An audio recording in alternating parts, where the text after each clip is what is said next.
Hey everybody, welcome into this week's episode of Tony's Spot on Fishing. Oh, I just missed one.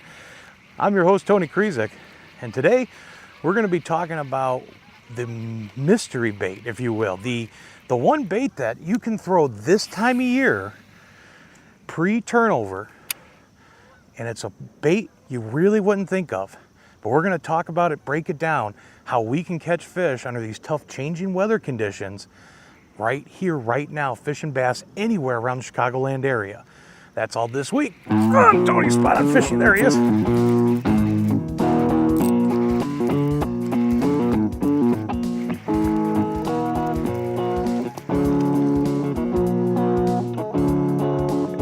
right in the corner of the mouth. It's a little guy, but it's a start. That's right. We're going to show you how we catch fish on Senkos this time of year. Pre-turnover patterns, the Senko is the bait to throw. There we go. Oh, little guy.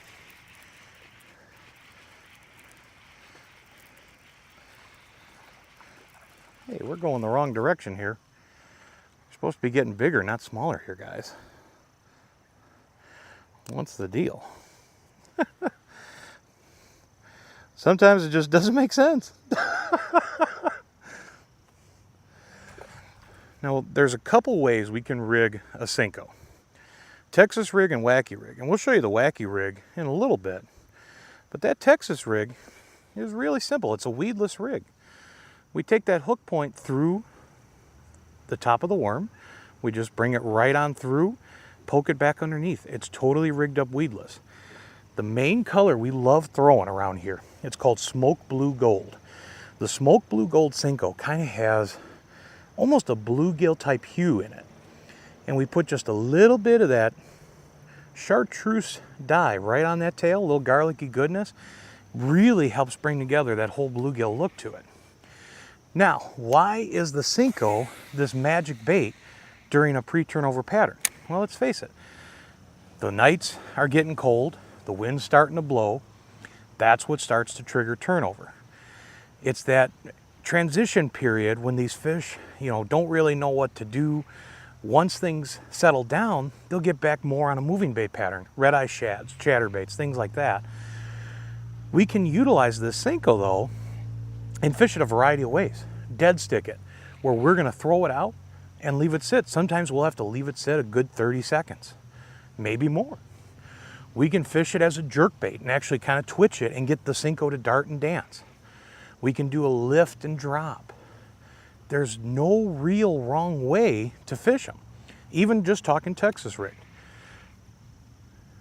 And sometimes you have to play around with it, either that straight dead stick pattern, just leaving it sit there, which is how those first two bites right off the bat came.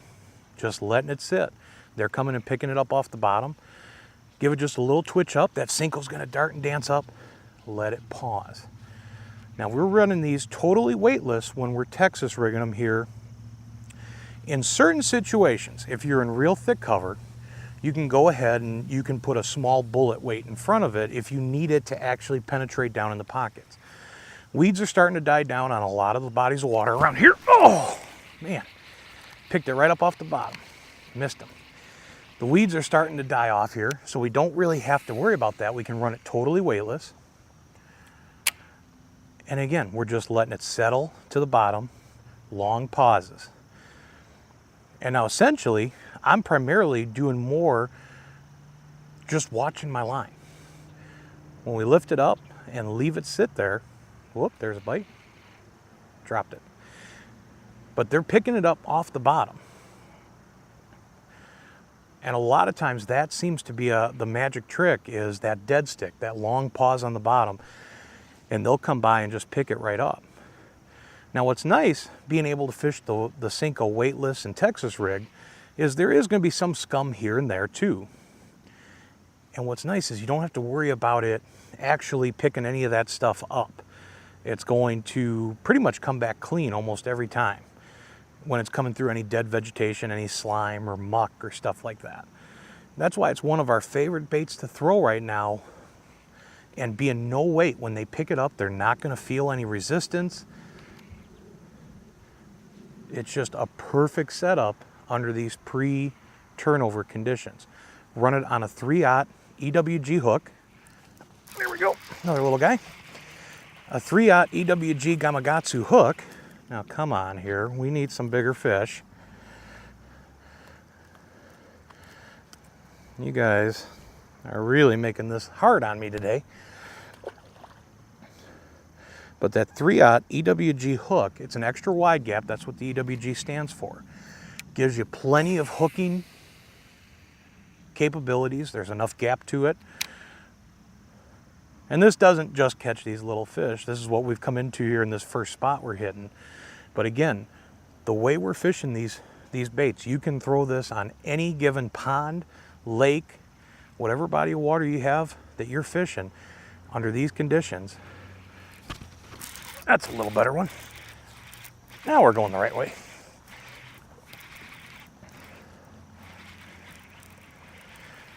Oh, get up over that flat.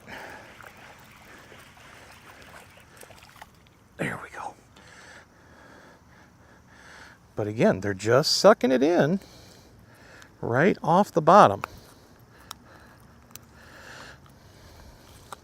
And it may not even be a situation where I'm going to feel the bite so many times, as I'll just see my line start to move. And when you see that, you have to pay very close attention, watch your line, and then you'll be able to pick up those bites and catch these fish. There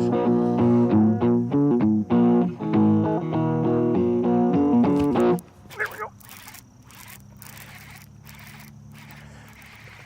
Boy, that one kind of pecked at it, almost like how we talk about at Braidwood. The way those fish will just peck, peck, peck, peck, peck. Got them to eat it.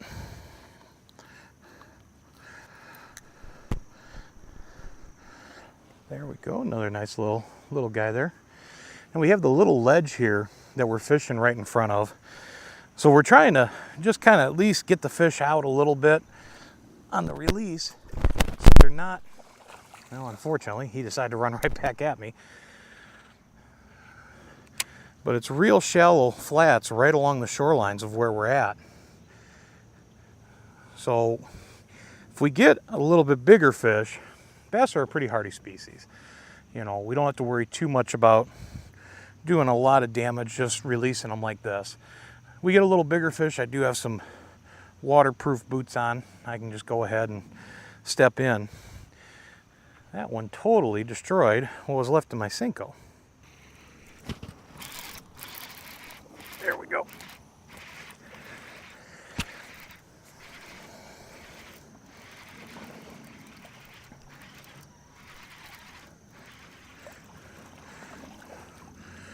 Oh my goodness. Now we're getting a little nicer. A little better one there. What's really cool on this setup is so many of these fish are pretty much hooked right in the roof of the mouth or in the corner of the mouth. Now again, you want to pay close attention when you see that line start to move. Sometimes you'll just see your line twitch. Sometimes you'll see it start to swim off. Go ahead, reel down and set, because you don't want to give them too long to where you're going to start gut hooking these fish. You know, so often, oh, look at that, just sitting right on the bottom. Again, oh, that's a good one. So often we talk about Senkos for picking fish off of beds in the springtime. It's running right at me. Yes, sir. That's a little nicer. There we go. You can see that mud flat. She just took a mouthful of it as I was bringing her up. There's a nicer one.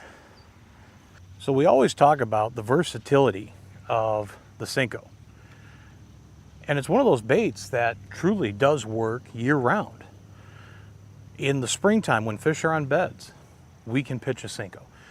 In the summer months, if we're working a weed edge or flipping into pockets, and again in the fall, under these type of conditions, wow, they're jumping over there. Under these type of conditions where, you know, we're in that pre-turnover state and we can dead stick the Senko. It's the most versatile product that we have from pretty much ice out to ice up in the bass fishing world. You can produce fish on this bait. Now, not just even smoke blue gold, but the other color patterns as well. Black and blue is always good. Green pumpkin magic, hologram, more good colors. Now, one of the things we're offering, you can help support spot on fishing by following one of the links in the video description underneath the video. It'll link you directly to Amazon, where you can purchase the baits that we throw, like the Senko. Now, we've also done this in a couple other episodes as well, so you guys have direct access to some of these baits. By purchasing them through Amazon, you're actually helping to support Tony Spot on Fishing and make it a little easier for us to bring this programming to you each and every week around the Chicagoland area and expand further out our parameters as to where we can fish and film for you. Now, we also understand that if you're not totally thrilled with the notion of Amazon and want to support your local tackle shops, by all means, please drop our names to your favorite tackle shop. We would love to work with these guys, help them promote their business, promote us. We're a small local business just like a lot of these other manufacturers and tackle shops. So we would love to work with these guys and love the opportunity for you to support Tony Spot on Fishing so we can continue bringing this great programming to you each and every week. Oh man, that pattern just totally changes as far as your moving baits. You know, sometimes it'll be the red eye, sometimes it'll be a chatterbait, maybe you can catch a couple on a spinner bait, but you always seem to be changing baits, swim baits. But the one bait we found day in and day out that'll help produce these fish on a daily basis during this time of year is the Senko.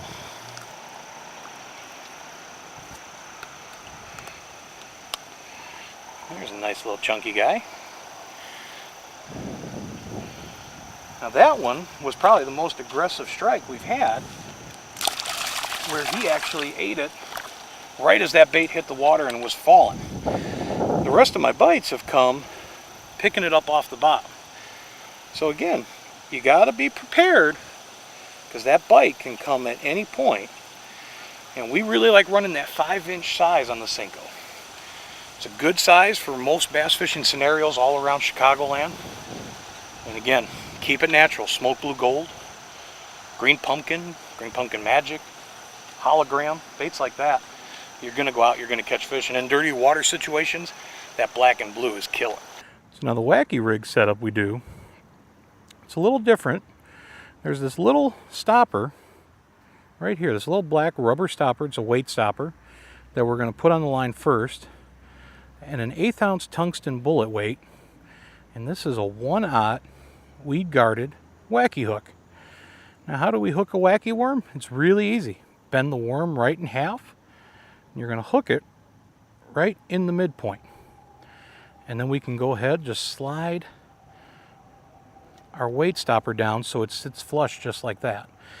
Now, you can also run what they call the Wacky rings, which would be a little ring that we'd put around the worm, and we can slide the weight, or the hook rather, right through that ring.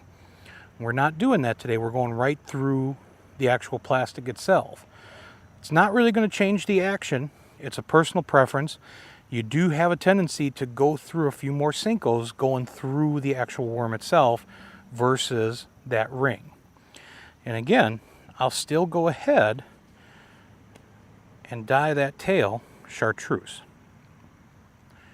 And again, still running the 5-inch smoke blue gold Senko. But what's nice about a Wacky rig is these baits, when they're falling, because of that 1/8 ounce weight, it's going to actually make the worm kind of shimmy and shake and swim its way down, and then it'll just sit there on the bottom. Now we can take and just very lightly lift our rod tip up and actually shake it in place on the bottom. I can still work it as a jerk bait, where I can kind of twitch it. I can lift and drop it. Again, the versatility stays wide open with it. But the reason I like to put a weight with the Wacky style is it helps it swim it down. You'll get that undulating action out of both ends of those tails as that bait is falling.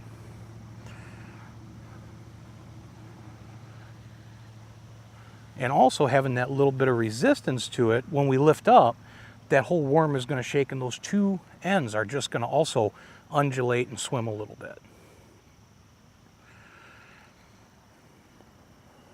Now when I'm running either Texas rig, for the Texas rig I do prefer to run it on a bait casting setup, medium heavy. When I'm wacky worming, it's a little more finesse. I can get a little more control and be a little more versatile with a spinning type rod. Now you can run a medium or a medium heavy depending on the type of cover you're in. If you need to pull them out of any kind of structure cover, by all means go to that medium heavy. But this is a little bit more finesse, so you could get by running a medium for wacky worming. There he is. My goodness. Took a little bit of doing to get him to react to that wacky worm. And again, you can kind of see without running that wacky ring, like I said, you're more prone to losing a Senko. So that wacky ring does come into play quite a bit versus hooking it through them. Now we wanted to just at least stick one there to show you that, you know, the wacky worm is a tool that can still be used, and you can bounce between a setup where you're fishing that Texas rig or you're fishing the wacky worm. Now the bite has been much slower of a reaction on the wacky worm than it has been to a conventional Texas rig. And again, any given day during these pre-turnover conditions, that can change.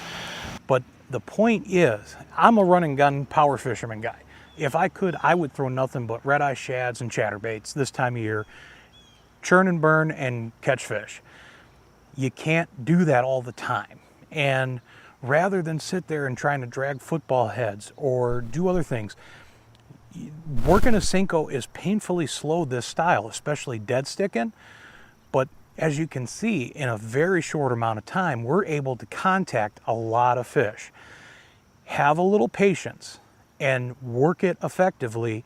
That Senko is going to put fish on your hooks more often than not than any other bait during pre-turnover conditions. Just sucked it in.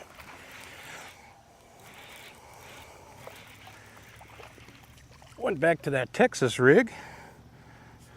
Made it a lot easier to get a bite right away.